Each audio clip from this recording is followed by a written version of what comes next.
বাংলাদেশের সঙ্গে চরমে পৌঁছলো সংঘাত। কালকে ভারত সরকারের পক্ষ থেকে অত্যন্ত বোল্ড একটি ডিসিশন নেওয়া হয়েছিল। সেখানে বলা হয়েছিল বাংলাদেশের কোনো পাট পাট থেকে তৈরি হয় এরকম কোনো দ্রব্য বা পণ্য ভারতবর্ষে ল্যান্ড পোর্ট এরিয়া ব্যবহার করে ঢুকতে পারবে না। অর্থাৎ এটা বোঝা গেছিল ভারতের সঙ্গে বাংলাদেশের সম্পর্ক ভালো হওয়ার কোনো লক্ষণ ভারতের পক্ষ থেকে অন্তত দেখানো হচ্ছে না, এবং মোহাম্মদ ইউনূসকে একের পর এক হুঁশিয়ারি দিয়ে বুঝিয়ে দেওয়া হচ্ছে যে তোমরা যদি ভারতকে বন্ধু হিসাবে না স্বীকৃতি দাও বা না মানো, তাহলে এর মূল্য তোমাদেরকে চুকাতে হবে। ডক্টর জয়শঙ্কর এই কথাটাই বারংবার মোহাম্মদ ইউনূসকে কিন্তু মনে করিয়ে দিচ্ছেন। ডক্টর জয়শঙ্কর এর আগেও বলেছিলেন সন্ত্রাসবাদ কখনো স্বাভাবিক ঘটনা নয়। বাংলাদেশকে উদ্দেশ্য করে ডক্টর জয়শঙ্কর যেরকম ভাবে একের পর এক আগ্রাসী মন্তব্য করছেন, এটা অন্তত পরিষ্কার হয়ে যায় এই মোহাম্মদ ইউনূস যতদিন বাংলাদেশের মসনদে থাকবেন ঠিক ততদিন বাংলাদেশের সঙ্গে ভারতের সম্পর্ক ভালো হবে না। আজকে দুপুরে একটি খবর দেখলাম, আমি যদিও এই বিষয়ে একটি সেপারেট ভিডিও বানাবো, যেখানে বাংলাদেশ জাতিসংঘকে তাদের যে অফিস সেটা খোলার ছাড়পত্র দিয়ে দিয়েছে ঢাকাতে। এটা যে কত বড় এক আত্মঘাতী সিদ্ধান্ত তা বাংলাদেশ সরকার হয়তো ভবিষ্যতে রিয়েলাইজ করবে, এবং দেশটি আসলে মোহাম্মদ ইউনূসের হাতে যে আর নেই তা কিন্তু এই সিদ্ধান্তগুলো দেখেই বোঝা যায়। যাই হোক, এবার মূল গল্পে ফিরি, মূল আলোচনায় ফিরি। কালকে বাংলাদেশের পক্ষ থেকে দাবি করা হয়েছে south Asian free trade area, এই অঞ্চলের যে রুল আছে যেখানে বাংলাদেশকে duty free access Indian market দিয়েছিল, সেই রুল নাকি ভারতবর্ষ মানছে না। অর্থাৎ এই রকম ভাবে পণ্য বন্ধ করতে ভারতবর্ষ পারে না। অদ্ভুত এক দাবি। বাংলাদেশ দাবি করছে ভারতবর্ষ নাকি নিয়ম মেনে কাজ করছে না, আন্তর্জাতিক আইনের লঙ্ঘন করছে তারা, এবং এখানে সাউথ এশিয়ার মার্কেটে যে ডিউটি ফ্রি এরিয়া আছে সেখানে বাংলাদেশ নাকি খুব সহজেই ভারতের মার্কেটকে ব্যবহার করতে পারে এবং সেটাই দিতে হবে। এই রকম অযৌক্তিক একটা দাবি বাংলাদেশের পক্ষ থেকে কিন্তু উঠে আসে। ভারতবর্ষ পাল্টা দেয়। ভারতবর্ষ বলে আমরা আমাদের স্বার্থে এই সিদ্ধান্ত নিয়েছি। এখানে ভারতের পক্ষ থেকে দুটো অত্যন্ত গুরুত্বপূর্ণ বিষয় সামনে আনা হয়। এক নম্বর, এখানে বলা হয় to safeguard the interest of domestic jute industry. অর্থাৎ বাংলাদেশের জুট, বাংলাদেশের পাট যখন ভারতের মার্কেটে ঢুকছে, ঠিক তখন আমাদের দেশে যে পাট তৈরি হয় সেই পাটগুলো ব্যবহার করা হচ্ছে না। ফলে আমরা আমাদের স্বার্থে, আমাদের ডোমেস্টিক মার্কেটের স্বার্থে, আমাদের পাট শিল্পকে বাঁচানোর জন্য বাংলাদেশের মার্কেটটা অ্যাক্সেস দিতে পারবো না। এবং এটাই তো উচিত, এটা তো সেফগার্ড করছি, এটা তোমাদের বিপক্ষে তো আমি কোনো কথা বলিনি। দেখুন, আমরা প্রচ্ছন্নে অনেক কারণ নিয়ে আলোচনা করলেও যদি অ্যাজ পার ল বলেন, তাহলে ভারত এখানে 100% ঠিক সিদ্ধান্ত নিয়েছে। আমরা আমাদের দেশের প্রোডাক্টকে বাঁচানোর জন্য আমরা যা ইচ্ছা করতে পারি। আমাদের জুট ইন্ডাস্ট্রি শেষ হয়ে যাবে আর বাংলাদেশের জুট ভারতের মার্কেটকে ডমিনেট করবে, এটা তো হতে পারে না। মানে এই জিনিস তো কোনো দেশে অ্যালাউ করবে না। আপনারা জানেন আমেরিকার সঙ্গে ভারতের যে ফ্রি ট্রেড এগ্রিমেন্ট হওয়ার কথা, অ্যাকচুয়ালি তিনটে বিষয় কেন্দ্র করে কিন্তু আটকে আছে। আমেরিকা ভারতবর্ষের এগ্রিকালচার মার্কেটের অ্যাক্সেস চাইছে। ভারতবর্ষ বুঝিয়ে দিয়েছে আমাদের এখানে যে সকল কৃষিজাত পণ্য উৎপন্ন হয় সেই কৃষিজাত পণ্যকে অগ্রাধিকার দেওয়া হবে। এখানে কোনো অবস্থাতেই আমেরিকার কৃষিজাত পণ্যের উপর থেকে যে শুল্ক তা প্রত্যাহার করা সম্ভব নয়। আমেরিকা বলেছে আপনি আমাদের ডেয়ারি ইন্ডাস্ট্রিজ অ্যাক্সেস দিন, সেটাও ভারতবর্ষ চায়নি। এবং 3 নম্বর হলো ফার্মা ইন্ডাস্ট্রি, যেখানে আমেরিকার মার্কেটকে ঢুকতে দেওয়ার কোনো জায়গাই আপাতত ভারতের পরিকল্পনাতেই নেই। অর্থাৎ বাংলাদেশের সাথে আমেরিকার যে আইডিয়াতে আমেরিকার ফ্রি ট্রেড এগ্রিমেন্ট এখন এতদিন পেছাচ্ছে, সেম আইডিয়া কিন্তু বাংলাদেশের এই পুরো ট্রেড যে রিলেশন সেখানেও কিন্তু এফেক্ট ফেলছে, যেখানে ভারতবর্ষ তাদের ডোমেস্টিক জুট ইন্ডাস্ট্রিকে বাঁচাতে চাইছে এবং কোনোভাবেই সেটি সাউথ এশিয়ান ফ্রি ট্রেড এরিয়ার যে রুল সেই রুল ভায়োলেট করা হচ্ছে না। দ্বিতীয়ত, এখানে বলা হয়েছে আমরা চাইছি স্ট্রিমলাইন কোয়ালিটি চেকিং। অর্থাৎ বাংলাদেশের এই যখন জুট এবং বস্ত্র শিল্পের মতো, মানে বস্ত্র শিল্পের যে বস্ত্র তৈরি হয় বাংলাদেশ থেকে, যখন আমাদের ল্যান্ড পোর্ট এরিয়াতে আসতো চেকিং এর সমস্যা হতো, কারণ ওয়ার্ক লোড অনেক বেড়ে যেত। ফলে এতে ভারত এফেক্টেড হতো। এই যে ভারতের এই স্থলবন্দরগুলো আছে বিভিন্ন জায়গায়, সেখানে বাংলাদেশের পণ্য শুধুমাত্র ভারতীয়দের ব্যবহার করার জন্য আসতো না, সেই সকল পণ্য কখনো নেপালে যেত, কখনো ভুটানে যেত, কখনো স্পেনে যেত, কখনো ইতালিতে যেত, বিভিন্ন জায়গায় কিন্তু ডিস্ট্রিবিউট করা হতো। ভারতের মাটিকে ব্যবহার করে ট্রান্সশিপমেন্ট ফেসিলিটিকে ব্যবহার করে বাংলাদেশ কিন্তু দিনের পর দিন এই সকল ব্যবসা বাণিজ্য করেছে। অর্থাৎ বাংলাদেশের ব্যবসা বাণিজ্যের চাবিকাঠি ভারতের হাতে এতদিন ছিল। ভারত এবার স্বেচ্ছায় বাংলাদেশের জন্য দরজাটা বন্ধ করে দিল এবং বাংলাদেশকে বলে দিল, আমাদের বন্দর এরিয়াতে এত ওয়ার্কলোড আসছে, তোমরা এখানে ব্যবসা করে চলে যাচ্ছ শুধুমাত্র এই সাউথ এশিয়ান ফ্রি ট্রেড এরিয়ার ব্যবস্থাপনাকে কাজে লাগিয়ে অ্যাক্সেস ফ্রি একটা ইন্ডাস্ট্রিকে, মার্কেটটাকে ইউজ করে তোমরা বিদেশে নিয়ে চলে যাচ্ছ সবকিছু। এতে ভারতের কি লাভ হচ্ছে? আমরা তো আমাদের ডোমেস্টিক ইন্টারেস্টের কথা আগে ভাববো। ফলে বন্দর এরিয়ার কোয়ালিটি চেকিং, ওয়ার্কলোড কমানোর জন্য ভারতবর্ষ পাটের উপরেও এই ধরনের নিষেধাজ্ঞা আনলো এবং সব মিলিয়ে ভারতবর্ষ যেরকম গুরুত্বপূর্ণ পদক্ষেপ বাংলাদেশের সঙ্গে দ্বিপাক্ষিক চুক্তি কেন্দ্রিক নিল, তাতে তথ্য বলছে, বিজনেস টুডের তথ্য বলছে, ভুয়ো সংবাদ বলে কমেন্ট করবে না, দয়া করে বিজনেস টুডের স্ট্যাটিস্টিকটা চেক করবেন। আমি আপনাদের স্ক্রিনেও দেখাচ্ছি, যেখানে তথ্য বলছে বাংলাদেশের ক্ষতির পরিমাণ $700 মিলিয়ন, ভারতীয় মুদ্রায় 6500 কোটি টাকা, বাংলাদেশের মুদ্রায় হয়তো আরো বেশি। অর্থাৎ এই বিশাল পরিমাণে ধাক্কা বাংলাদেশ সরকারকে কিন্তু অফিসিয়ালি একদম দিল ভারতবর্ষ। দ্বিপাক্ষিক যে চুক্তি আছে, ব্যবসায়ী সম্পর্ক আছে, সেই ব্যবসায়ী সম্পর্কের 42% এফেক্টেড হবে সরাসরি। অর্থাৎ যত রকম ব্যবসা বাণিজ্য দুই দেশের মধ্যে হয় তার 42% ভারতবর্ষ কিন্তু কেটে দিল। সহজ ভাষা এটাই। ফলে বাংলাদেশের মোহাম্মদ ইউনূস সরকার কিভাবে তাদের অর্থনীতিকে রিকভার করবে, সেটাই কিন্তু এখন সব থেকে বড় একটা প্রশ্ন।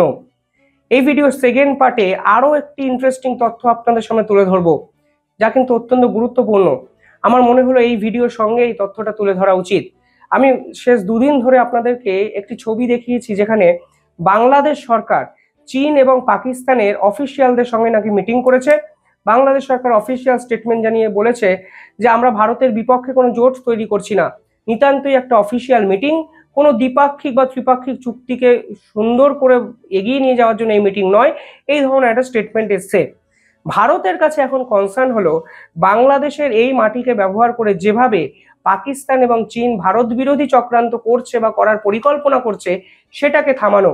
এর জন্য বিদেশ মন্ত্রকের পক্ষ থেকে একটি বিশেষজ্ঞ কমিটির কাছে কিন্তু সাজেশন নেওয়া হয়। সাজেশন নেওয়ার অর্থটা কি ছিল, যে কিভাবে আমরা বাংলাদেশকে ট্রিট করতে পারি। বাংলাদেশের বর্তমান অবস্থা এতটাই খারাপ জায়গায় যাচ্ছে এবং যারা ভারত বিরোধিতাকে আশ্রয় করে ক্ষমতায় আছে, সেই জায়গা থেকে কিন্তু এই পুরো মোটিভটাকে বদল করা সম্ভব, এই প্রশ্ন কিন্তু ভারতের বিদেশ মন্ত্রক বিভিন্ন সময় নিজেদের মধ্যে করতে শুরু করেছে। এর ফলে তারা একটি কমিটি গঠন করে, একদম নিউট্রাল কমিটি। এই কমিটির কাছে তারা একটি সাজেশন চায়। এই কমিটিতে কারা আছে আমি নামগুলো একটু বলে দিই আপনাদের, তাহলে আপনাদের সুবিধা হবে। সেখানে আছে ফর্মাল এনএসএ অর্থাৎ formal national security adviser Shivshankar Menon. দ্বিতীয়ত আছেন লেফটেন্যান্ট জেনারেল সঈদ আতা হাসনান। 3 নম্বর আছেন হাই কমিশনার, যিনি বাংলাদেশে ভারতের হয়ে দীর্ঘদিন নিযুক্ত ছিলেন, রিভা গাঙ্গুলি দাস। এবং 4 নম্বর জেএনইউর একজন অধ্যাপক অমিতাভ মাট্ট। এই 4 জনকে নিয়ে একটি কমিটি তৈরি করা হয়। এই কমিটি ভারত সরকারকে বিদেশ মন্ত্রকে কিছু সাজেশন দেয় এবং ভারত এবং বাংলাদেশের বর্তমান সম্পর্কটা কিভাবে বেটার জায়গায় নিয়ে যাওয়া যায়, অন্তত যেভাবে নর্থ ইস্টকে ডিস্টেবিলাইজ করার চেষ্টা বাংলাদেশের পক্ষ থেকে আসছে, যেভাবে চিকেন স্নেকের উপরে সিকিউরিটি থ্রেট ক্রিয়েট হচ্ছে, এই মুহূর্তে যদি এই প্রবণতা আগামী 6টা মাস চলতে থাকে, তাহলে বড়সড় একটা ক্ষতির সম্ভাবনা কিন্তু ভারতবর্ষের দিক থেকেও কিন্তু অনুমান করা হচ্ছে। ছোটখাটো একটা যুদ্ধর সম্ভাবনাও কিন্তু বর্ডার এরিয়াতে হতে পারে, এরকম সম্ভাবনা বিশেষজ্ঞরা করছেন। সেখানে তারা বলছেন এই মুহূর্তে যে ডিসপুটের জায়গাগুলো আছে, সেই জায়গাটা সূত্রপাত হয়েছে পাবলিক পারসেপশনে। অর্থাৎ বাংলাদেশের মানুষ ভারতকে আর বন্ধু হিসাবে ভাবতে পারছে না। একইভাবে ভারতীয়রাও বাংলাদেশের আর বন্ধুদের মানে বাংলাদেশের মানুষকে বন্ধুত্বপূর্ণ একটা আচরণে যে তারা আমাদের সঙ্গে থাকতে পারে, এই পারসেপশনটাই বদলে গেছে। এবং এর সূত্রপাত হয়েছে শেখ হাসিনার সরকারের পতনের পরেই। অর্থাৎ শেষ 8 মাসে এই যে ভারত বিদ্বেষী অ্যাটিটিউড বাংলাদেশের মানুষের মধ্যে তৈরি হয়েছে, সেই পার্টিকুলার অবস্থানটাকে কিন্তু আমাদেরকে একটি বিপদের মুখে নিয়ে যাচ্ছে বলে এই বিশেষজ্ঞ কমিটি পেয়েছে। দ্বিতীয় যেখানে কথা তারা বলছে, তারা হলো ল্যান্ড বাউন্ডারি ওরিয়েন্টেড যে এগ্রিমেন্ট আছে, সেই এগ্রিমেন্টকে নিয়ে ভারত এবং বাংলাদেশ যেহেতু এক সূত্রে আসতে পারছে না, ফলে দুই দেশের সম্পর্ক কিন্তু খারাপ হয়ে যাচ্ছে। আপনারা জানেন কুচবিহার, মালদা, মুর্শিদাবাদ, বিভিন্ন জায়গায় বিএসএফ এবং বাংলাদেশে বিজিবি এদের মধ্যে সংঘাতের চিত্র আমাদের সামনে এসছে। এই কমিটিতে যিনি আছেন মিস্টার মেনন, যার কথা আমি বললাম, ফরমার ন্যাশনাল সিকিউরিটি অ্যাডভাইজার, 2015-তে যখন নরেন্দ্র মোদী এবং শেখ হাসিনার মধ্যে এই ল্যান্ড বাউন্ডারি এগ্রিমেন্ট হয়েছিল, তখন কিন্তু উনি ভারতবর্ষের ন্যাশনাল সিকিউরিটি অ্যাডভাইজার ছিলেন এবং ওনার তত্ত্বাবধানেই পুরো বিষয়টি কিন্তু করা হয়েছিল। তিনিও রিয়েলাইজ করেছেন ল্যান্ড বাউন্ডারি ওরিয়েন্টেড যে ডিসপুট, তা কিন্তু দুই দেশের সম্পর্ককে আরো খারাপ জায়গায় নিয়ে যাচ্ছে। ইন্টারেস্টিংলি বিষয় হলো, এই ধরনের এক্সপার্ট কমিটি সরাসরি বিদেশ মন্ত্রকের অদ্ভুত এবং ভালো যদি বলেন একটা সাজেশন দিয়েছে এবং তারা বলেছে ভারতের উচিত অবিলম্বে ইউরোপীয় ইউনিয়ন, ব্রিটেন এবং আমেরিকার সঙ্গে কথা বলা। মোহাম্মদ ইউনূসের সরকার কেন নির্বাচন করতে চাইছে না সেটা ভারত যেন দেখে এবং অবিলম্বে ভারতবর্ষের একটি নির্বাচন অর্গানাইজ করা উচিত ভারতকে, মানে বাংলাদেশে। এখানে সেই রিপোর্টে বলা হয়েছে credible election in Bangladesh has to happen এবং ভারতবর্ষের উচিত ইউকে, ব্রিটেন এবং আমেরিকার সঙ্গে কথা বলা, কারণ এই সরকার, এই অন্তর্বর্তীকালীন সরকার যদি দীর্ঘদিন ধরে বাংলাদেশে থাকেন তাহলে কিন্তু ভারতের সঙ্গে সম্পর্ক ভালো হওয়ার কোনো সম্ভাবনা দেখা যাচ্ছে না। আরো অনেক বিষয় এখানে আলোচনা হয়েছে, সেখানে তারা বলেছেন যে বাংলাদেশে যে মিলিটারি, সেই মিলিটারিকে নিয়ে ভারতবর্ষে ভয় পাওয়ার কোনো দরকার নেই। প্রথম কথা, এই মিলিটারি পাওয়ার ভারতবর্ষের সঙ্গে তুলনায় কিছুই নয়। এমনকি সেখানে বলা হয়েছে বাংলাদেশের এই মিলিটারি পাকিস্তানের মিলিটারির মতো র্যাডিক্যাল নয়, অর্থাৎ পাকিস্তানের মিলিটারিকে সন্ত্রাসবাদী শুধু ব্যবহার করে পাকিস্তান সরকার, পাকিস্তান সেনাবাহিনী আসলে সরকার চালায়, একে অপরের পরিপূরক। কিন্তু বাংলাদেশ মিলিটারি এখনো এতটা অ্যাগ্রেসিভ বা র্যাডিক্যাল নয়, ফলে পাকিস্তানের মিলিটারির মতো ভয় পাওয়ার সম্ভাবনা বাংলাদেশের মিলিটারির পক্ষ থেকে নেই, তাই এই রিপোর্টে বলা হয়েছে। এখানে বলা হয়েছে কিছু কিছু মিডিয়ার ন্যারেটিভ যা বাংলাদেশ থেকে তৈরি হয়েছে সেটাও কিন্তু দুই দেশের সম্পর্ককে নষ্ট করে দিয়েছে।